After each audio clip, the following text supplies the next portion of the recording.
Hace unas semanas varios países importantes, incluyendo algunas potencias, han manifestado su intención de reconocer a Palestina como un Estado libre e independiente. Y aunque se trata de una buena acción, aún no hay unanimidad entre los miembros de la comunidad internacional para reconocer derechos a Palestina como otro país, miembro de nuestra gran comunidad. Ya sabemos que la oposición para que esta intención sea viable siempre proviene de los mismos países, entre ellos Estados Unidos e Israel. El tema de Palestina siempre es interesante y de la mayor importancia para la comunidad internacional. Y ahora que se han implementado las declaraciones de reconocimiento en favor de esta entidad, nuevamente el tema se pone en la mesa de negociaciones en busca de darle un fin a los grandes problemas que ha enfrentado esta región, por lo menos desde mediados del siglo XX. Y para platicar de este tema nuevamente nos acompaña el historiador Alfredo Ruiz Islas. Buenos días, Alfredo, gracias por acompañarnos. Gracias a ti por la invitación, Francisco. Buenos días. Gracias, Alfredo. Pues quiero preguntarte, Alfredo, en tu opinión, ¿por qué han aumentado últimamente los países que reconocen a Palestina como un Estado libre? Yo creo que todo tiene que ver con esto. Es como una cuestión es una cuestión compleja, pero además es como parte de un proceso que va tomando fuerza, ¿no? O sea, yo creo que en un principio el gran problema que tenían para tomar bando, aunque hay países que siempre estuvieron del lado de Palestina, ¿no? Pero el problema para tomar bando tiene que ver con cómo se iba desarrollando el conflicto, cómo se iba desarrollando la guerra y sobre todo con esta cuestión de cómo se va a tomar que alguien hable en contra de Israel, pensando en cuál es siempre el argumento, ¿no? O sea, eres antisemita, eres judeófobo, eres, no sé, ¿no? Entonces, creo yo que en principio sí podría estar como muy caracterizado por esta posición que plantea Noelle Neumann en este libro que se llama La espiral del silencio, ¿no? Donde todas las opiniones que parecerían en un momento dado ir en contra de lo que es lo bueno, lo adecuado, incluso lo aceptado y de lo que está institucionalmente reconocido, son silenciadas, o sea, se ven como que no pueden ser, como que no tienen razón de existir. Entonces me parece que en un principio era eso, o sea, había como unas cuantas voces que decían, oye, esto no debe ser así, y había otras que decían, no, o sea, esto no puedes opinar, esto es algo que no puedes ir en contra, no lo puedes decir de esa manera. Entonces, creo yo que a medida que empezaron a sumarse voces, es como una bola de nieve, ¿no? O sea, se van sumando opiniones y entonces la gente empieza a decir, no, claro, o sea, se empiezan como a dar cuenta de lo que es obvio desde un momento, que aun cuando Israel es la víctima, pierde la oportunidad de oro de mantener ese estatus de víctima por lo desmedido de la reacción. O sea, la forma en la que reacciona ante los ataques, la manera en la que contraataca es desmedida y entonces ese papel de víctima desaparece y se convierte en el victimario. Entonces, en esta conversión, en esta transición, lo que se ve son los países que dicen, oye, no puedes hacer esto, no puedes llevar a cabo una guerra de ese tamaño, no puedes ir y destruir una ciudad porque estás buscando unos terroristas. Entendemos todo que sí, que los rehenes, que hay un gobierno criminal en Gaza, lo que sea, pero la manera en la que lo estás haciendo no está bien. Y entonces, en esta suma de palabras, o sea, la sociedad civil tiene mucho peso. Hay manifestaciones muy ruidosas, hay manifestaciones constantes, hay manifestaciones de todos los colores, y los gobiernos empiezan a sumar también en esta actitud como muy calculadora de ¿qué pasa si yo me decanto de este lado? ¿Qué va a decir mi gente? ¿Son indiferentes? ¿Estarán a favor? ¿Estarán en contra? Cuando ven que la gente, quizás no mayoritariamente, porque eso no lo podremos saber, ¿no? Quizá la mayoría de la gente el conflicto pues ni le va ni le viene, pero la mayoría de la gente que está politizada, que está organizada, que se manifiesta, etcétera, esa gente sí tiene como una opinión particular, ¿no? Entonces, en este sentido dicen, bueno, entonces conviene plantarnos de este lado y conviene efectuar esto que primero era una condena y después esta condena deviene en el reconocimiento del Estado palestino, ¿no? Que es algo que todavía está como muy en ciernes porque hay una cantidad de problemas y de puntos finos para resolver que es muy grande, ¿no? O sea, el primero que decían el otro día es, ¿cuál va a ser el territorio palestino? O sea, ¿va a ser Gaza y Cisjordania? ¿Va a ser solo Gaza? ¿Va a ser Gaza y Cisjordania con Jerusalén Oriental? ¿Gaza y Cisjordania sin Jerusalén Oriental? O sea, ese es el primer problema que se tiene que resolver. Y el segundo, que es muy grave, es ¿y quién va a gobernar eso? Entonces, todo esto, este proceso de reconocimientos tiene todavía ese freno, ¿no? Ese freno de decir, bueno, reconocemos un Estado palestino, pero ¿cómo lo vamos a hacer? O sea, ¿cuál es la naturaleza de ese Estado palestino? Me parece que es lo que hace muy complejo el problema.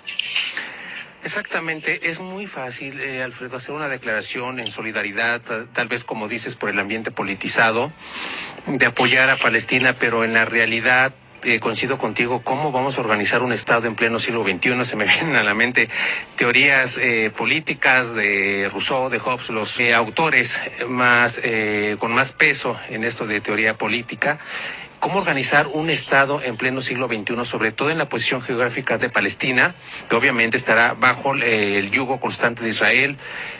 ¿Cómo vamos a organizar un gobierno monárquico, democrático?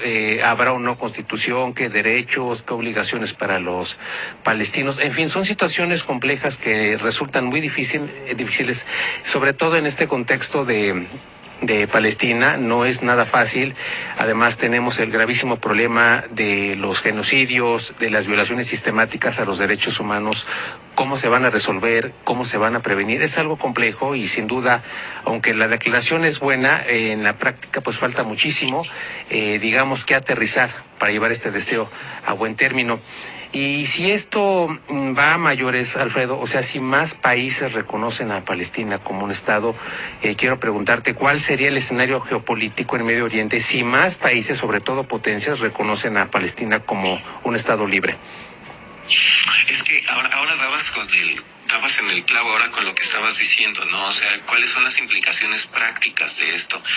Me vienen a la cabeza tres casos que además son disímiles, pero son parecidos, ¿no? Uno sería el de Kosovo, que es un estado que tiene cierto reconocimiento, pero obviamente los serbios no aflojan, o sea, no sueltan, y sigue siendo una provincia que es parte del país y que ellos, aunque ya no pueden ejercer la soberanía sobre la región, no reconocen que haya un país al sur de ellos que sea ¿no? El que está al sur de ellos es Macedonia del Norte, y ellos, lo que está en medio es una provincia rebelde. A pesar de los reconocimientos internacionales que tienen cierto peso, pero tampoco han logrado como que se integre Kosovo de una manera plena a la comunidad internacional. Pero otros dos ejemplos que me parece que son como más interesantes porque tienen un parecido como más, o sea, se ven como más cosas que parecen, son por un lado estos dos microestados del Cáucaso, ¿no? El Nagorno-Karabaj por un lado y Chechenia por el otro. O sea, son dos regiones que dijeron, nosotros somos independientes, los rusos fueron, hicieron todo lo que pudieron, no los lograron someter así de una manera plena, y sin embargo el reconocimiento internacional tarda porque hay una cantidad muy importante ahí de posiciones extremistas. O sea, hay grupos que se parecen más a lo que sucede en ciertas partes de Palestina. O sea, hay la presencia de un grupo armado que es musulmán fundamentalista, radical, etcétera. Entonces, en el caso de Palestina, creo que el gran problema es ese, o sea, y que lo que se tiene que tratar como de deslindar es el reconocimiento al Estado palestino, que es una cosa, y pero el reconocimiento al Estado palestino tendría que venir acompañado de esta idea que decías de cuál es la formación del gobierno que conviene al Estado palestino. Y el problema es que los palestinos mayoritariamente en Gaza, la última vez que se hicieron elecciones, le votaron a los candidatos de Hamás. Entonces, o sea, eso es lo que eso es lo que el Estado de Israel no quiere. O sea, Israel dice, o sea, podemos acordar muchas cosas. Incluso ya hubo una iniciativa, no recuerdo ahora si fue en el año 2000, creo que sí, cuando se dijo, bueno, que haya un Estado, y Clinton en la semana lo comentó, o comentaron que había dicho Clinton, hubo una iniciativa en el año 2000 para dar el reconocimiento al Estado palestino. Y los israelíes dijeron, o sea, si encontramos una manera lógica de hacerlo y una manera sensata y que nos convenga a todos, lo hacemos. Pero el problema fue que los grupos palestinos que tienen el poder y que son los que están ligados a organizaciones terroristas no lo aceptaron.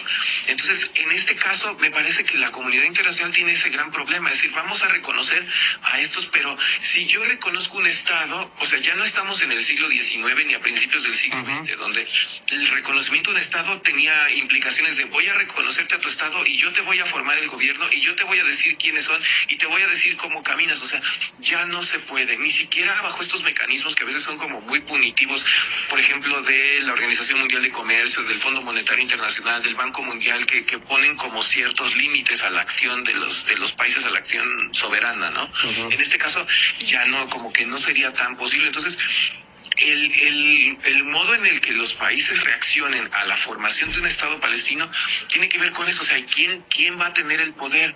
Uh-huh. Porque además la cuestión es esa, o sea, esta guerra es una guerra donde el discurso ha hecho maravillas y ha hecho cosas súper miserables, ¿no? Entonces, uh-huh, si Hamás consigue ponerse como los defensores de la soberanía, los que consiguieron la libertad, los que pelearon por el país, los que resistieron la agresión, etcétera, van a ser ellos los que triunfen en un proceso democrático que además no tenemos nosotros nociones, porque estamos muy lejos, no solo geográficamente, sino culturalmente, de cuál es la idea que se tiene en esos países acerca de la democracia.